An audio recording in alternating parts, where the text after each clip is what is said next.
This week on the Writers Detective Bureau, SWAT teams, FBI offices, and cocaine. I'm Adam Richardson, and this is the Writers Detective Bureau. Welcome to episode number 92. Hey, that's the year I graduated high school, of the Writers Detective Bureau, the podcast dedicated to helping authors and screenwriters write professional quality, crime-related fiction. And this week, I'm answering your questions about what role SWAT plays in an investigation after they've busted the suspect. Also, what a witness or visitor to an FBI office might see, and what the cocaine production process looks like. But first, I need to thank Gold Shield patrons Deborah Dunbar from DeborahDunbar.com, CC Jameson from CCJameson.com, Larry Keaton, Vicky Tharp of VickyTharp.com, Chris Ann, Larry Darter, Natalie Borelli, Craig Kingsman of CraigKingsman.com, Lynn Vitale, Marco Carocari of MarcoCarocari.com, Robert Mendenhall of RobertJMendenhall.com, and Terry Swan for their support, along with my Silver Cufflink and Coffee Club patrons, and special welcome to my latest patrons. I really appreciate you. You can find links to all of the Bureau's patrons in the show notes by going to writersdetective.com/92. And to learn more about using Patreon to grow your author business or to support this podcast, check out writersdetective.com/Patreon.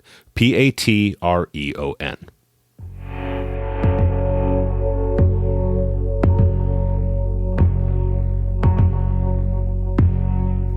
First of all, I want to thank those of you that took the time to reach out to check on me over the last few incredibly busy weeks, and to offer support and reassurance that you'd still be here listening whenever life got normal enough to get the Bureau back on track. And we are officially back on track, back to weekly episodes.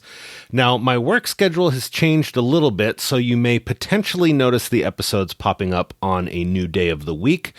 Which one, I haven't quite worked out yet, but trust that you will still get your weekly episodes from me. So thanks again for your understanding and support. I love you guys, especially those of you that thought, he's just a baby, when you heard in the intro the year I graduated high school. Okay, we are way overdue to answer some questions, so let's get right to it.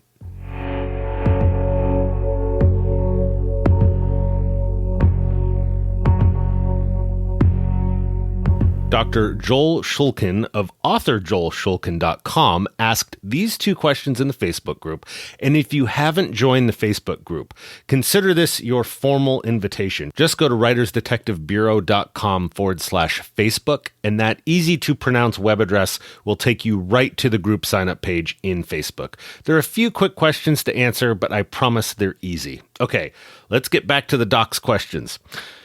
When detectives call in a federal agency or SWAT to help capture a suspect, who conducts the interview once they have the suspect in custody? Just the agent or the detective, or both together?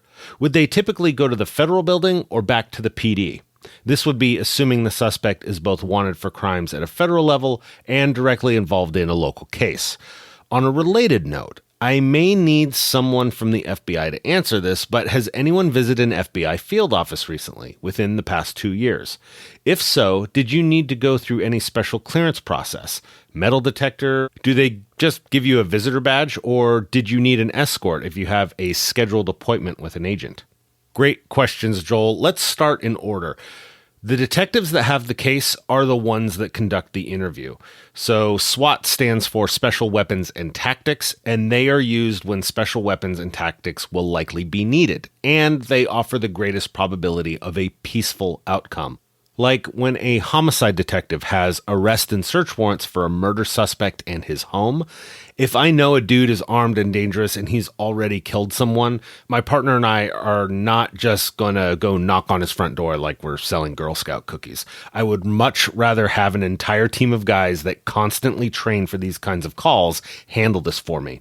Now, I know a team of Ninja Turtles in an armored truck look scary, but they are the ones best suited for evacuating an apartment building and using the armored vehicle as a bullet backstop to prevent any potential shots from going into the next building. And when they show up, there are a lot of them. But once the suspect is in custody, SWAT is pretty much done, and it's back on me as the detective. To use a baseball analogy, SWAT acts like a pinch hitter when it's a serious at bat. But once they get us on base, I go right back to being the runner trying to reach home plate. A great Instagram or Twitter account to follow is SEBLASD, which stands for the Special Enforcement Bureau of the Los Angeles Sheriff's Department. SEB is what LASD calls their SWAT team, and they are some of the very best in the business. If you follow their account on Insta or Twitter, you will see just how often they conduct arrest warrant operations on armed and dangerous suspects that end peacefully with the suspect in custody. Now, if the FBI and the local police detective are working the case together, then it is possible the detective and the FBI agent will do the interview together. Now, I know what you're thinking. This is usually where "this is our jurisdiction" scene would probably take place in a Hollywood production. But I'm here to tell you that I have done dozens, plural, of interviews while partnered with an FBI agent on a case. Honestly, it really comes down to who will realistically be prosecuting the case. 9 times out of 10, the U.S. attorney will balk at filing a federal case when they know a district attorney's office will happily file the case at the state level. So if we all know the DA is going to prosecute the case, the police detective will be responsible for the investigation ultimately. Now, it doesn't mean the FBI won't still be there to assist in the investigation, but it really is going to be the detective's case, which means it's the detective's interview. Now, most of the interviews I've done tended to be at the police department rather than at the FBI office, which we'll get into for the next question. But it is totally possible that the interview is done at whichever facility is the closest to where the arrest was made. Police departments tend to be a little better suited at holding suspects than an FBI office. I mean, FBI offices certainly have interview rooms, but they aren't really set up for holding on to suspects for several hours like a police department is with holding cells and that kind of thing. Which brings us to what the FBI office is like. Imagine an accounting firm located on the second floor of a bank. Only there's a metal detector outside the main entrance to the firm, and there's a glass window, kind of like a doctor's office where someone can greet you and check your ID and possibly buzz you in. And by buzz you in, if you get buzzed in, you're actually getting buzzed into a man trap. Basically a short hallway with yet another locked door. Well, that is, if you're allowed into the FBI office itself. If you're there for an interview, you may actually get buzzed directly into an interview room from the hallway. You see, you need an escort to be allowed in an FBI office, even as a cop, unless you have a top secret clearance. Even with a secret clearance, you still need an escort. You don't just get to wander off to the loo and sneak a peek inside an office cubicle or two along the way. And I'm still talking about the local cops that might have a case involving the FBI and going to the FBI office. Assuming you're the detective that's there to meet with that FBI special agent that's helping you with your case, or vice versa, you'll get buzzed through the man trap, and then you'll have to log in on a roster and be assigned a badge that you clip to your shirt that plainly tells every agent in the building that you need an escort to be in here. So just as I mentioned a little bit ago, if you're a witness, the office may actually have an interview room just off the public lobby or the hallway that prevents you from actually entering the real FBI office itself. Every office is different, obviously, as they are in all sorts of buildings across the country. And I should have mentioned that what I'm describing is the typical setup for an RA, a resident agency, which are the smaller satellite offices throughout the country, which honestly are the most common workplace settings for FBI agents. But I realized that you originally mentioned a field office. So getting into an FBI field office in a proper federal building in a big city is a totally different experience. Imagine airport security with multiple lanes in the lobby of a tall city building.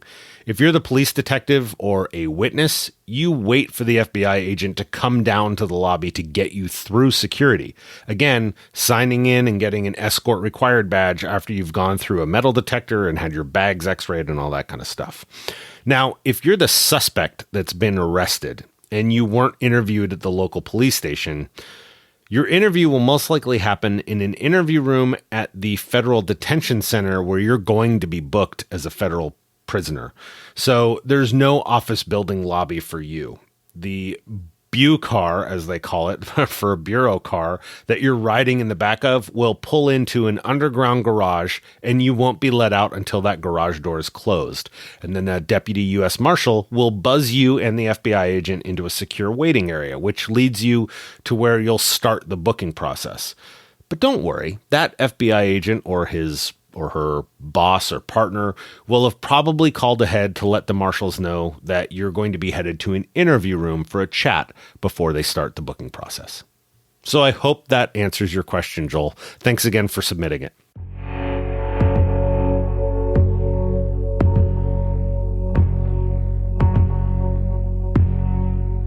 Joey Manning asked, do cocaine labs have a huge heat signature on thermal satellite images? The short answer is no. Cocaine comes from the coca plant, and it is predominantly grown in South America. The process, I'm going to go into the process because I see it wrong so often in so many movies and television. The process to extract the coca base from the plant leaves is often done using gasoline in a 55-gallon drum. Nice, huh? So then after a good soak, that gasoline cocaine alkaloid mix is filtered into a barrel with acid. Then you siphon off the gasoline from the acid layer, do some more junior high level chemistry, filter it through your cleanest bed linen, and then put it out in the sun to dry. And then once it's dry, you take that cocaine base and you mix it with something delicious like acetone. Then you give it a hot water bath to get it boiling and add another solvent along with some pure hydrochloric acid. And now you have cocaine. Well, technically it's cocaine hydrochloride, and it's still wet. But the chemistry experiment part is over at this point. Next, the cocaine hydrochloride is poured into molds the shape of a brick and then pressed to get most of the rest of the liquids out. Now, this is all hand done, and the process is quite different from the various methods used to make methamphetamine, which produce a lot more heat. About the only thing a thermal imager would see would be the heat radiation from the boiling water stage or the workers making the cocaine. And this is normally done either in the jungles or in the mountains, somewhere close to the coca plant plantation. It's usually done very close to where the coca plants were actually grown and picked because the leaves themselves will wilt pretty quickly. That said, I have encountered cocaine presses here in the US, but that's usually a kilo-level trafficker unpacking the kilos, which are, as you guessed, 1 kilogram of cocaine. And then they're stepping on it, meaning adding a cutting agent to essentially up the quantity of cocaine they have on hand to sell, but then repressing and repacking the kilos to look like they are straight from their country of origin. And when I say cocaine press, I'm really talking about any $200 hydraulic press you can get at your local Harbor Freight. You just need to add the brick mold to it. So if I'm a high-level trafficker and I get 10 kilos of cocaine delivered to me from across the border, I can open them up, mix them with 10 kilos of a cutting agent that looks like cocaine, like baby powder or creatine, laxatives, Ajax, laundry detergent, or whatever else I can come up with. But adding that 10 kilos of that other stuff, I now have a 20 kilogram pile of powder that is arguably half cocaine. So now I would use my press to compact it all down and repackage it, and now I have 20 kilos to sell, significantly upping my profits. Of course, every dealer down the food chain from me is going to do the same thing, and who knows what they're going to be using to cut their supply. I've seen chalk, rat poison, dried superglue, or the worst of all, fentanyl. Bindles don't come with a nutrition facts label on the back, so you have no idea what you're really putting into your system when you use this shit. Now, you may be thinking, I can't believe he just told us how to make cocaine. But in reality, this process is only possible where the coca leaves are being grown, which, unless you live in South America, isn't very likely. Besides, you can see pictures and more detailed descriptions of this entire process at deamuseum.org. I figure, hey, if the DEA is going to publish this as part of an online museum exhibit, then I think I'm okay to share this information with you. Thank you so much for listening this week. This show is powered by your questions, so send them to me by going to writersdetective.com/podcast. So thanks again for sticking around to listen to me, and we will be back here again next week. So have a great week and write well.